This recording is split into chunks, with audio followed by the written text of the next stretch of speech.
Bonjour à tous, on se retrouve aujourd'hui pour parler d'un sujet un petit peu différent des États-Unis, puis en même temps d'une certaine façon c'est lié puisque c'est en déménageant aux États-Unis. Plus spécifiquement quand on a décidé en fait de commencer les démarches pour la carte verte et qu'on a su qu'on allait rester ici, que j'ai décidé de commencer une chaîne YouTube pour pouvoir partager tout ça sur internet avec personne au départ puisque personne ne regardait. Voilà. Mais donc c'est cette aventure États-Unis qui a vu le jour cette chaîne qui, de toute façon, vous le savez, s'est centrée sur la vie aux États-Unis, sur les finances personnelles aux États-Unis, etc. Et d'ailleurs, si tout ça, ça vous intéresse, je vous invite vraiment à vous abonner en cliquant sur le bouton rouge s'abonner juste là, si ce n'est pas encore fait. Aujourd'hui, par contre, j'ai envie de vous présenter un petit peu mon année 2021 sur YouTube en chiffres, sachant que c'est ma deuxième année sur YouTube et que franchement, ça a été la meilleure décision de ma vie de commencer sur YouTube. Mais je pense que beaucoup d'entre vous pensent certainement, c'est beaucoup de penses, que je gagne plus que ce que je gagne vraiment sur YouTube. Mais ça reste quand même ma plus grande fierté en termes de revenus parce que c'est de l'argent que je fais moi-même sans passer par un employeur. Je voulais vous montrer ça facilement, de manière claire, concise, rapide. Bref, je vais faire cette vidéo assez courte. Et j'aimerais par contre vraiment savoir dans les commentaires, essayez de deviner combien je me suis fait avec YouTube pour l'année 2021. Bref, on va passer à tout ça dès à présent. On va parler un petit peu des chiffres, des statistiques justement qui sont liées à YouTube. Bon, déjà 2021 a été ma meilleure année sur YouTube, très clairement. En même temps, c'était ma deuxième année seulement sur la plateforme. Et la première année, je crois que j'ai été monétisée fin septembre ou début octobre, quelque chose comme ça. Donc l'argent que j'avais fait, c'était presque ridicule puisque c'était qu'en fin d'année et puis forcément la chaîne a évolué entre temps. Mais globalement, pour vous donner les chiffres, j'ai gagné 4700 abonnés en 2021, ce qui fait que j'ai terminé l'année avec 7000 abonnés puisque ça s'est totalisé forcément avec vous tous qui étaient déjà là avant, pendant la première année. Ensuite, 34 000 heures de visionnage de mes vidéos, 34 000 heures, soit 1416 jours de visionnage de mes vidéos. Et quand je dis ça, ça me paraît juste fou, j'ai du mal à réaliser, enfin moi ça me paraît énorme, voilà, je demande pas plus, réellement. 318 000 vues sur ma chaîne pendant l'année 2021, donc là encore c'est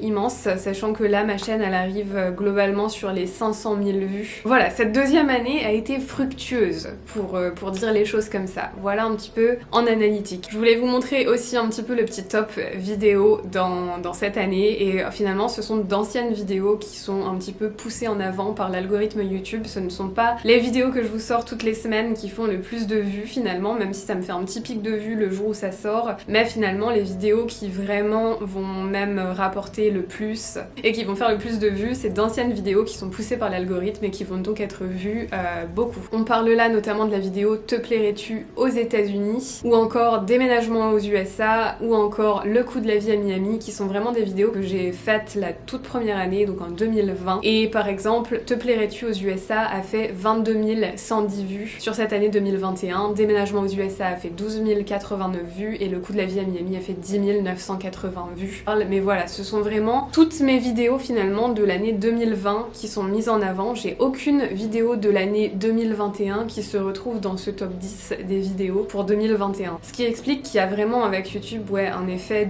une sorte de rouage quand même qui fait que finalement forcément plus tu es là depuis longtemps sur YouTube, plus tes vidéos vont potentiellement être poussées, surtout si tu gardes un rythme en fait consistant. Un truc très intéressant aussi, c'est le nombre d'impressions. Donc le nombre d'impressions, c'est en gros combien de fois, même en scrollant sur leur page d'accueil ou en regardant une vidéo, vous savez il y a plein de miniatures qui apparaissent à droite, combien de fois des personnes ont vu des miniatures de mes vidéos apparaître, et ça a été 4 700 000 fois en 2021. Mais vous voyez bien, les impressions ne génèrent pas toujours des clics, forcément on peut scroller très vite sur la page d'accueil et voir une miniature sans forcément cliquer, et forcément sur ces 4 700 000 impressions, on a vu que j'avais fait 318 700 vues, donc il y a quand même un prorata qui n'est pas du tout égal entre le nombre de personnes qui voient ça et le nombre de personnes qui vont vraiment regarder la vidéo. Mais voilà, c'est quand même intéressant je trouve en termes de statistiques de savoir ça. Les statistiques qui m'intéressent le plus, c'est c'est de savoir de où vous venez, c'est-à-dire savoir un petit peu comment mes vidéos ont été trouvées. C'est toujours intéressant pour moi de savoir ça. Pendant cette année 2021, on peut donc voir que 30,2% très exactement de mes vidéos visionnées, ça vient en fait de Browse Features. C'est par exemple les personnes qui ont vu ma vidéo apparaître sur leur page d'accueil, ou vous savez dans la petite cloche quand on a activé les notifications parce qu'on est abonné. Donc ça, j'en déduis que ce sont majoritairement les personnes qui sont abonnées à ma chaîne, qui voient donc mes vidéos apparaître sur leur page d'accueil. Ensuite, c'est les recherches sur YouTube. Et là, je trouve ça magique parce que, je vais vous montrer ça tout de suite, mais la majorité de mes recherches sur YouTube, maintenant, le mot-clé qui revient le plus, qui a mené donc à créer ces vues ensuite sur ma chaîne, c'est Miami. Et ça, c'est juste dingue, c'est-à-dire que quelqu'un tape Miami et tombe sur mes vidéos. Donc ça, c'est quand même signe que mon référencement doit pas être trop mal, et c'est surtout que finalement, le référencement, c'est une boucle sans fin. Plus tu as de vues, plus c'est poussé parce que ça a l'air de faire comprendre que ton contenu est intéressant. Donc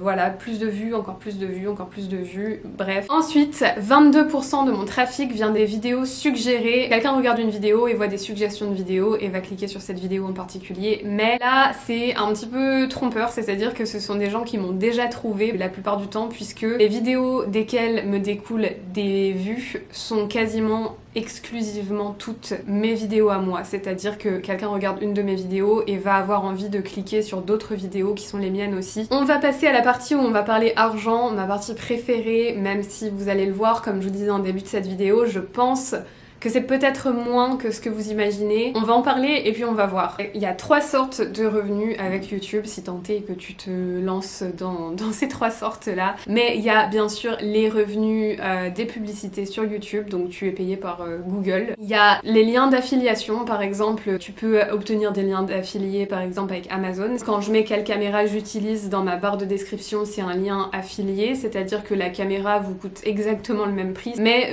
on reçoit un plus ou moins minuscule pourcentage sur cette vente, si tant est qu'il y a des ventes en passant par le lien affilié. C'est simplement ça. Donc finalement ça coûte pas plus cher aux acheteurs, mais ça rapporte une petite partie aux youtubeurs. Partenariat, donc là quand une marque te contacte et que tu acceptes d'inclure un petit speech qu'ils t'ont préparé par exemple, ou peu importe, enfin en tout cas quand tu acceptes de présenter ce que la marque veut que tu présentes dans une de tes vidéos. Et là encore, j'en fais, je pense que vous avez remarqué, je n'en fais quasiment jamais. Du coup, pour ce qui concerne la partie revenus purement sur YouTube, sans parler des marques, ni des liens affiliés, ni quoi que ce soit, juste le fait que les personnes regardent les publicités, que vous regardez mes publicités, ça représente 1479,07 $ sur l'année 2021, soit en moyenne. Il y a des mois où je me fais 120 $, il y a des mois où je me fais 145 $ à peu près. Voilà, c'est pas un revenu, mais c'est une petite somme qui est très appréciable. Juste le plaisir de se dire que c'est pas beaucoup, mais c'est de l'argent qu'on a généré soi-même en parlant de tes passions, de sujets qui t'intéressent, en t'asseyant par terre sur ta moquette devant une chaise, devant une caméra. Tu mets ça sur YouTube et voilà, tu partages des trucs intéressants qui te plaisent et tu génères un petit peu d'argent, et c'est ça en fait qui est magique. Simplement ce principe-là. Du coup, ça me fait un CPM, donc cost per mile, coût par mille, à 9,12 $ sur l'année 2021. C'est-à-dire que tous les 1000 vues, je génère 9,12 $. Mais ça, c'est la partie, bien sûr, tout ne revient pas aux youtubeurs, une partie revient à YouTube. Réellement dans ma poche, c'est le RPM, soit 4,64 $ par 1000 vues. Comme ça, vous avez une petite idée de comment ça fonctionne. Mais je vous l'avais déjà expliqué dans une vidéo précédente, ça c'est différent vraiment pour tout le monde. Par exemple, une chaîne qui serait destinée aux enfants, et donc regardée majoritairement par un public jeune, va probablement avoir un RPM à 50 centimes ou 1 $ par 1000 vues par exemple. Vraiment, ça dépend, et toutes les vidéos en ont un différent d'ailleurs. Mais voilà, c'est un petit peu comme ça que ça fonctionne, pour que vous soyez au courant. Je voulais donc vous montrer les vidéos qui m'ont rapporté le plus en 2021, et ça rejoint ce que je vous disais concernant les statistiques dans la partie d'avant. Mais il y a par exemple Te plairais-tu aux États-Unis qui m'a rapporté 98,31 $, alors que c'est une vidéo clairement que j'ai faite en 2020 et qui m'a rapporté voilà, de l'argent en 2021 sans que je retravaille dessus ni quoi que ce soit forcément. Donc c'est ça aussi qui est magique. Enfin magique. Vous voyez ce que je veux dire quoi.